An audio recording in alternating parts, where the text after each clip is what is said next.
श्लोक क्रमांक 48 अंतिम श्लोक यहाँ पर चल रहा है। और इस अंतिम श्लोक में जो अंतिम शब्द है वह है यहाँ पर लक्ष्मी। लक्ष्मी शब्द नदी संज्ञक शब्द है। लक्ष्मी, यहाँ पर यह जो लक्ष्मी शब्द है सी विभक्ति यहाँ पर लगी है। लक्ष्मी शब्द जो है वह नदी संज्ञक शब्द है। इदूतो स्त्राख्याओ नदी 226 नंबर सूत्र स्त्रीलिंग के ईकारांत और उकारांत शब्दों को नदी यह संज्ञा हो जाती है। नदी संज्ञक ईकारांत से परे सी का लोप हो जाता है, परंतु यहाँ पर सी का लोप नहीं करेंगे हम। अगर यहाँ पे लक्ष्मी विसर्ग है, यहाँ पर लक्ष्मी में शस विभक्ति आने पर एक रूप इसका ऐसा बनता है। नदी जैसे शब्द है, नदी शब्द में सी औजस अम औ शस होता है, जहाँ पर नदी में से श्याम में से आ को पृथक किया, इस आ का लोप हो जाता है। सूत्र क्रमांक अम 229 अम शसो राम दीर्घ लोपम से, और सा का विसर्ग हो जाता है 129 नंबर सूत्र से, और ये श्याम अनुबंध है, इसका लोप हो जाता है। इस तरह यह नदी शब्द बनता है। किसमें बनता है? शस विभक्ति के आने पर। परंतु श्री जो शब्द है, लक्ष्मी भी यहाँ पर श्री के अर्थ में है, इसलिए श्री शब्द में कुछ भेद है। यहाँ पर सीधा सीधा लक्ष्मी शब्द है, सकार को पृथक किया, ई को पृथक किया, ई जो है अनुबंध है, इसका लोप किया 129 नंबर सूत्र से। सूत्र है यौनुबंधो प्रयोगी। यहाँ पर सकार को हमने विसर्ग किया 130 नंबर सूत्र से। सूत्र है रेफ सोर विसर्जनीय। इस तरह यहाँ पर यह शब्द बना लक्ष्य मिहि, जिसका अर्थ है मोक्ष, लक्ष्मी। यहाँ पर अभ्युदय और निश्रेयस दोनों सुख भी, दोनों प्रकार की लक्ष्मी भी हम ले सकते हैं। ऐसा यहाँ पर यह जो भक्तांग स्तोत्र श्लोक क्रमांक 48 है, इसका यह अंतिम शब्द है। साथ ही साथ श्रोताओं, छात्रों, यह जो आपके सामने दिख रहा है सुसाइडल, इस तरह का विषय पढ़ना भी वर्तमान में बहुत अनिवार्य है, क्योंकि हमें यह देखने में आता है कि किस तरह जीव वर्तमान में आत्महत्या अभी कर रहा है, और जब वही भाव आत्महत्या के भाव वृद्धि को प्राप्त हो जाते हैं तो वह सीधा द्रव्य आत्महत्या कर लेता है। इसलिए इस तरह के विषय भी अपने बालक बालिकाओं को अवश्य हमें पढ़ाने होंगे।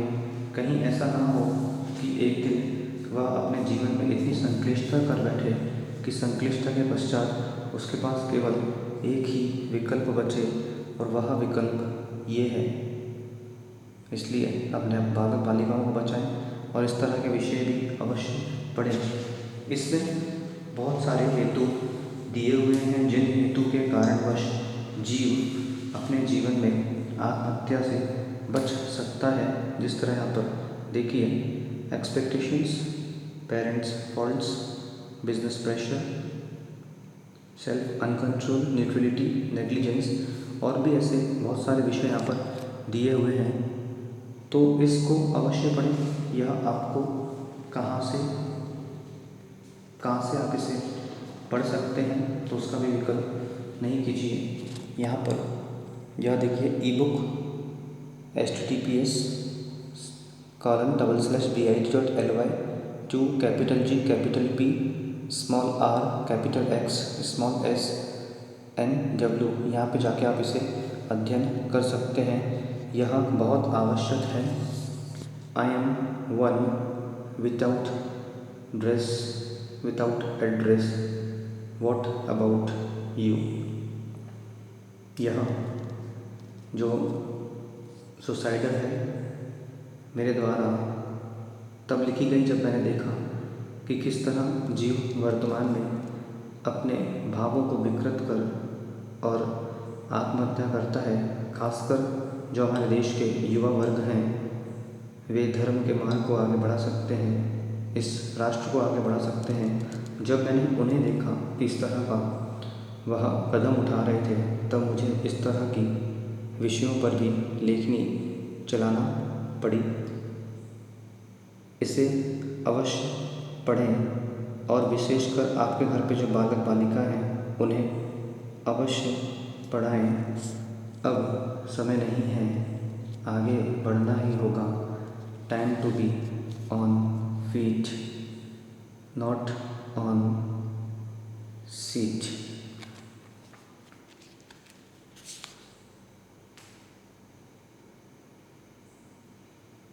इस तरह यहाँ पर यह अंतिम शब्द के साथ भक्तांबर स्तोत्र सव्याकरण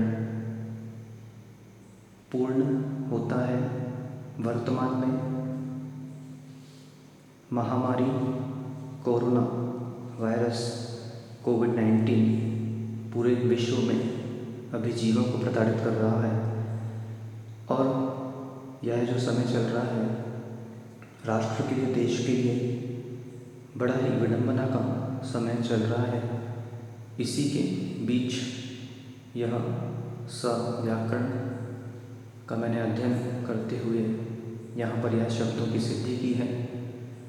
सव्याकरण भक्तांबर जो है कातंत्र रूपमाला ग्रंथ है। कातंत्र रूपमाला ग्रंथ आज से करीब 7-8 वर्ष पूर्व मैंने इस ग्रंथ का अध्ययन, ग्रंथ देखिए आपके सामने है। ग्रंथ का नाम है कातंत्र रूपमाला। श्रीमद् सर्ववर्माचार्य प्रणीत यह ग्रंथ है। संस्कृत टीकाकार श्रीमद् भावसिंह त्रैविद्याचार्य हैं और ज्ञानमती माता जी द्वारा इसकी हिंदी अनुवाद किया गया है। यह जो ग्रंथ है, यह ग्रंथ आज से कुछ वर्ष पूर्व, करीब 8 साल पूर्व मैंने अपने गुरु आचार्य श्री विशुद्ध सागर जी महाराज के द्वारा इस ग्रंथ का मैंने अध्ययन किया था। यहाँ पर आचार्य श्री द्वारा ग्रंथ का जब अध्ययन मुझे कराया गया तो करीब 10 साल इस ग्रंथ को मैंने स्पर्श नहीं किया, क्योंकि अंग्रेज़ी भाषा में मुझे भी और लेखन कार्य करना था। परंतु 8-10 साल बाद जब मैंने देखा कि किस तरह संस्कृत के शब्दों का हिंदी अर्थ निकालने में जटिलता उत्पन्न हो रही है, तब मैंने लॉकडाउन के पीरियड में पन्ना से 40 किलोमीटर दूर द्वारी स्थित शांतिनाथ जिनालय में पुनः एक कातंत्र व्याकरण का स्वयं अध्ययन किया। विभक्ति आदि कारक प्रकरण, तिङन्त आदि, समास आदि, स्वर संधि, व्यंजन संधि, विसर्ग संधि आदि का अध्ययन करने के पश्चात फिर इस तरह आपके सामने भक्तांबर स्तोत्र मेरे द्वारा इनके शब्दों की सिद्धि की गई है। यहाँ पर जिन्होंने मुझे इस रिकॉर्डिंग में सहयोग प्रदान किया और आप जो यह शब्द देख पा रहे हैं यूट्यूब पे अपलोडिंग आदि का कार्य जो किया, वह गुन्नौर के ही श्रावक हैं जिनका नाम है भाई अप्पू अनिकेत जैन, भाई स्वप्निल जैन, भाई सार्थक जैन। विशेषकर अप्पू जैन, अनिकेत जैन जो कि यह अपलोडिंग, रिकॉर्डिंग आदि का विशेष कार्य कर रहे हैं, इन तीनों को मंगल आशीष है। इसी तरह वह क्षुद्र प्रभावना में लीन रहें। अभी विशुद्ध वर्षा योग 2020 गुन्नौर में संपन्न हो रहा है। इस तरह सव्याकरण पूर्ण होता है।